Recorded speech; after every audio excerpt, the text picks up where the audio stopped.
फातिमा की रानी माँ, प्रभु यीशु की माँ, आसरा तू ही है माँ।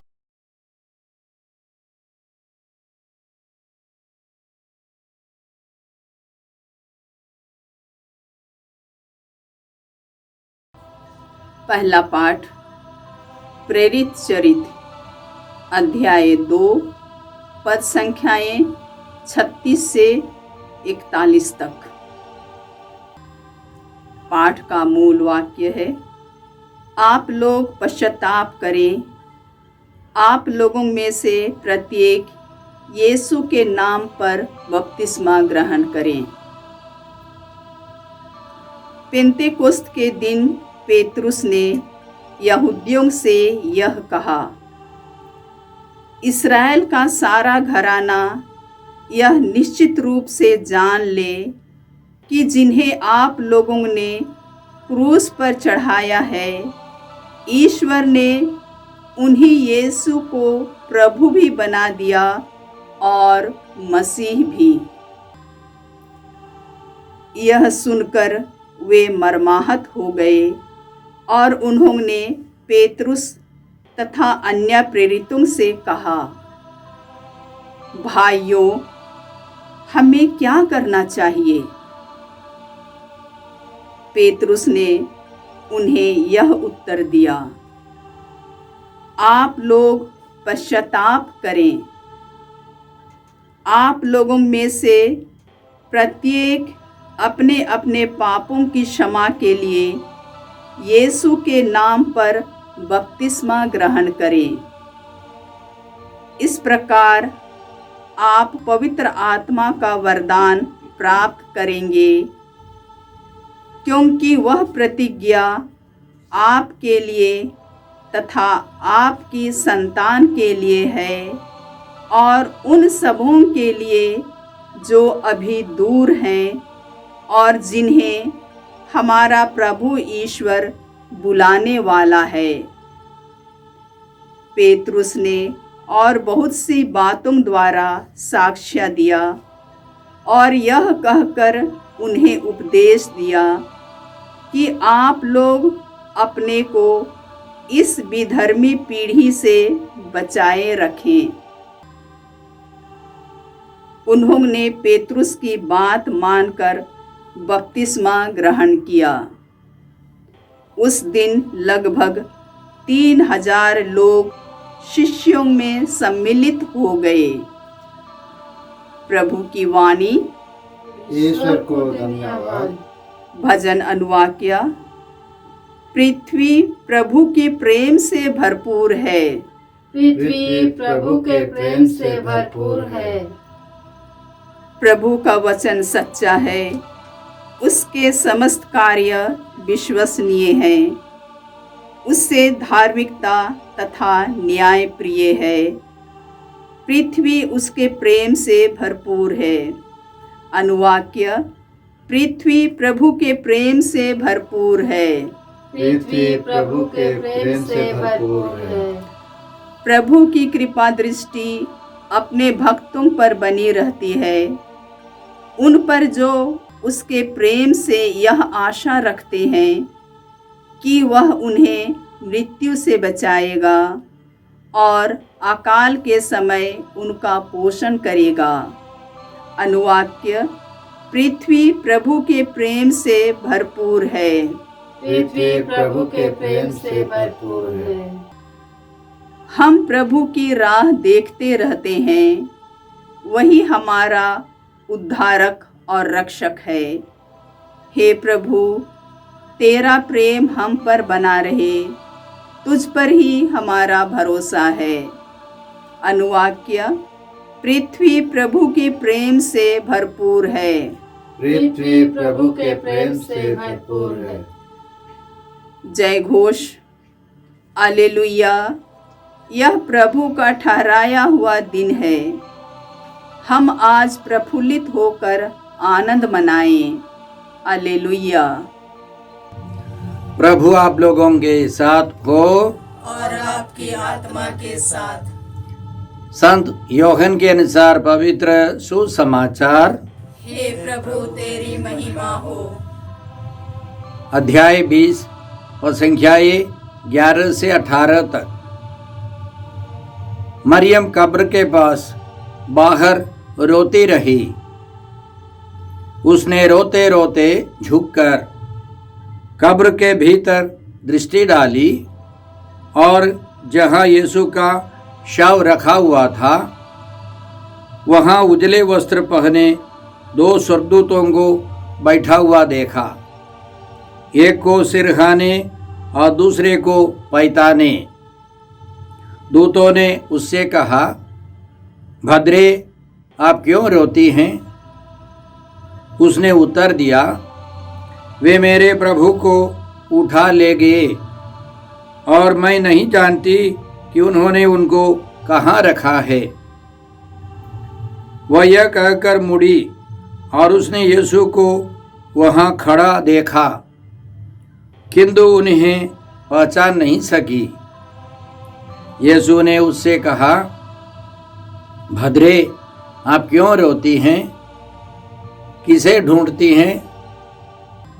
मरियम ने उन्हें माली समझकर कहा, महोदय, यदि आप उन्हें उठा ले गए हों तो मुझे बता दीजिए कि आपने उन्हें कहाँ रखा है और मैं उन्हें ले जाऊंगी।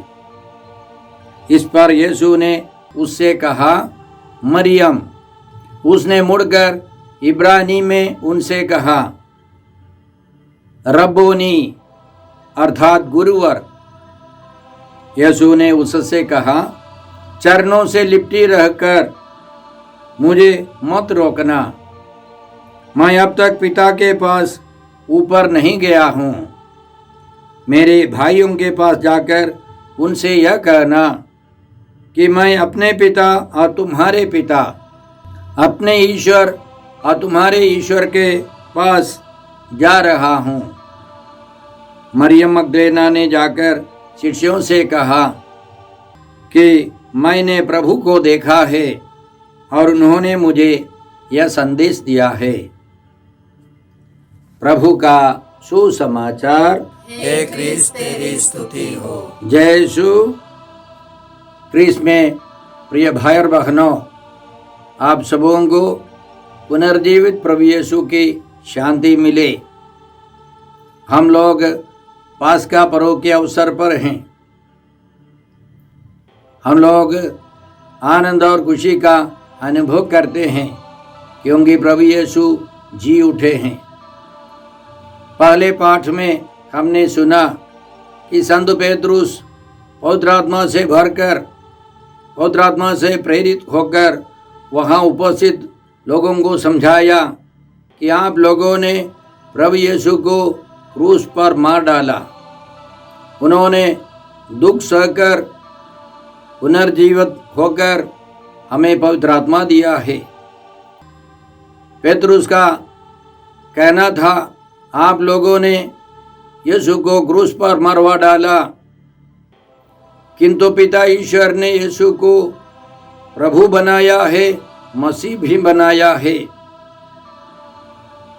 पुनर्जीवित यीशु महिमान्वित हो गए हैं।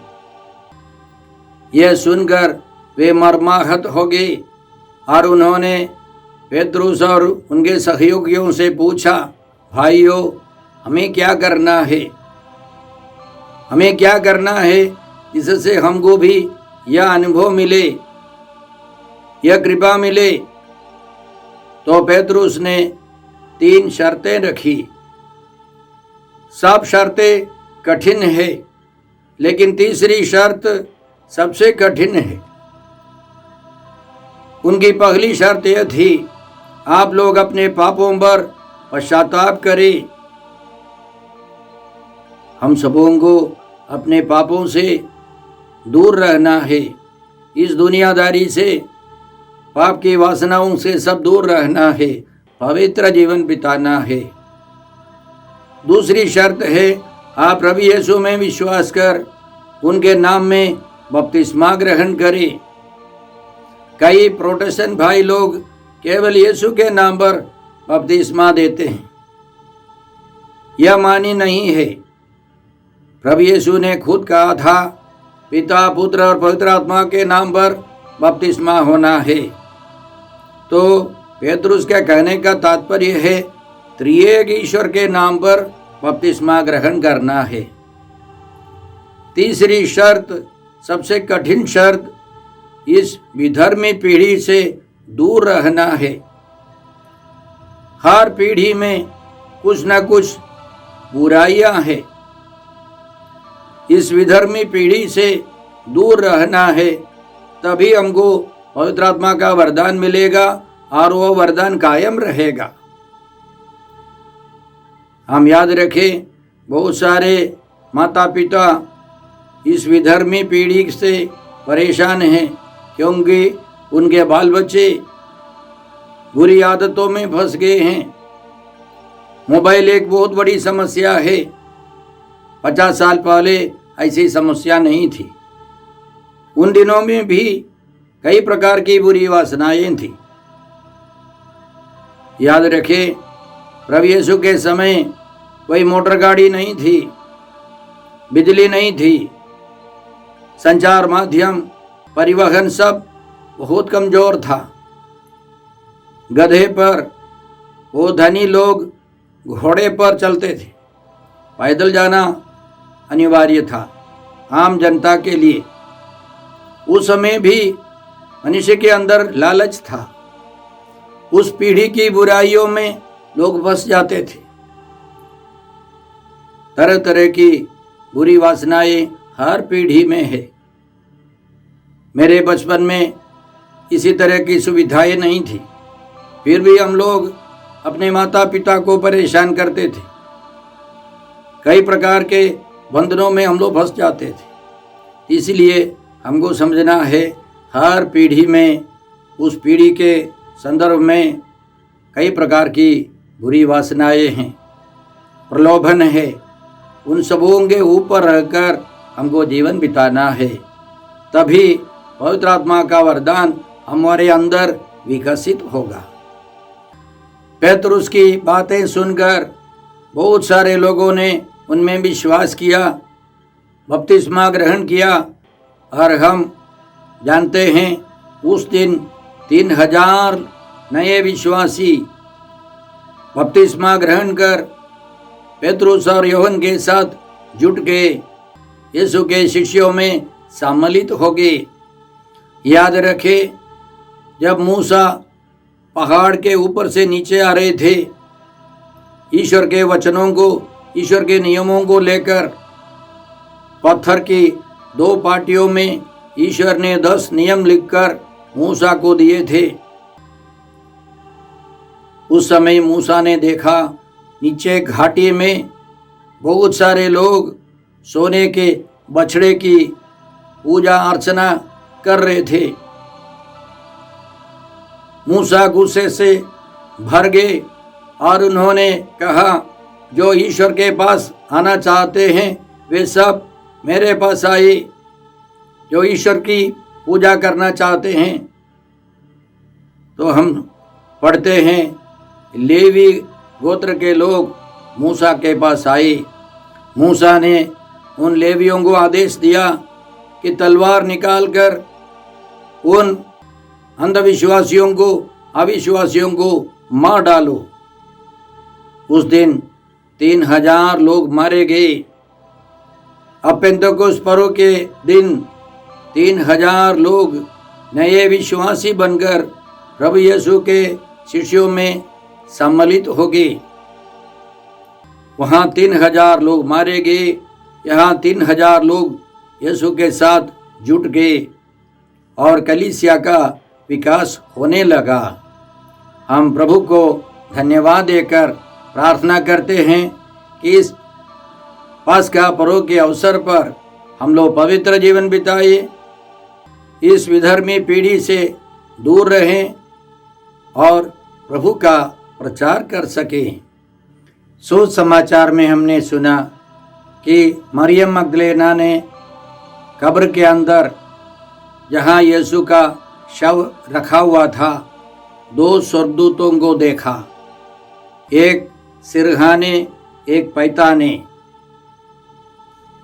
हम पुराने व्यवस्थान में पढ़ते हैं कि जब मूसा ने मंजूषा बनवाई, मंजूषा के ऊपर 2 केरूब थे, उनके पंख आमने सामने जैसे थे और उनके बीच में करुणा का स्थान मर्सी सीट थी, जहाँ मूसा ईश्वर से आमने सामने बातें करते थे। उसी तरह 2 स्वर्गदूत थे, जहाँ यीशु का शव रखा हुआ था,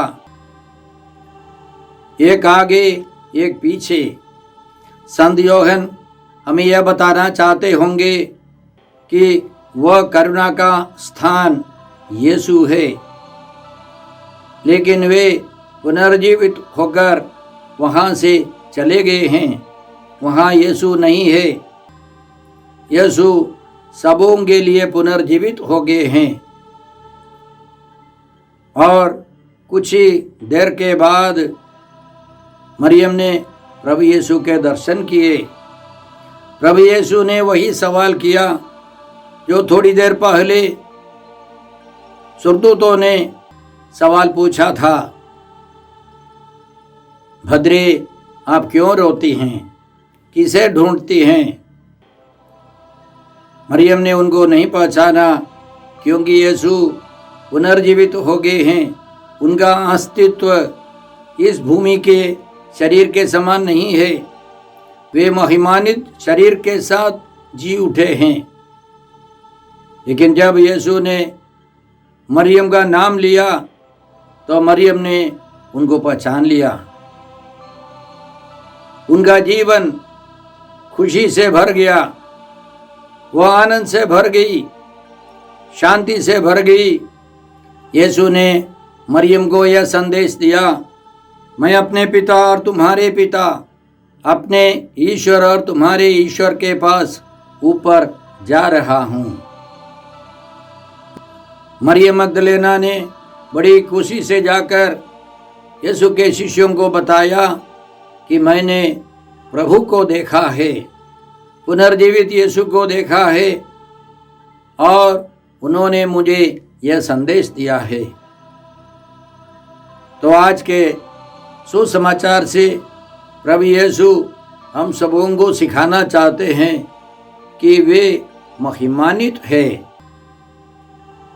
वे हम सबों को प्रेम से, आनंद से, शांति से भरना चाहते हैं।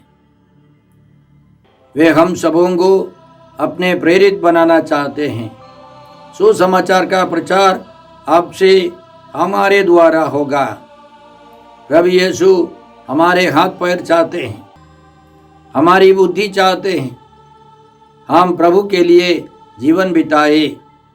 मरियम मगदलेना हमें यही सिखाती है कि जो यीशु की खोज करता है वह जरूर यीशु को पाएगा। पुनर्जीवित यीशु की खोज में है तो वह जरूर यीशु से मिलेगा, यीशु की कृपा पाएगा। दूसरा है वह प्राप्त कृपा को दूसरों में बांटेगा, वह यीशु का प्रेरित बनेगा। तो आइए हम लोग प्रार्थना करें। हे अब्बा पिता, हे प्रभु यीशु, हे पवित्र आत्मा ईश्वर, आज के सारे पवित्र वचनों के लिए हम तुझे धन्यवाद देते हैं और प्रार्थना करते हैं कि हम भी मरियम मगदलेना के समान तेरी खोज करें, तेरा प्रचार कर सके। हम यह प्रार्थना करते हैं प्रभु क्रिस्त के द्वारा। हमारे प्रभु यीशु क्रिस्त की कृपा, ईश्वर का प्रेम और पवित्र आत्मा का साहचर्य आप सबों को प्राप्त हो। आमीन।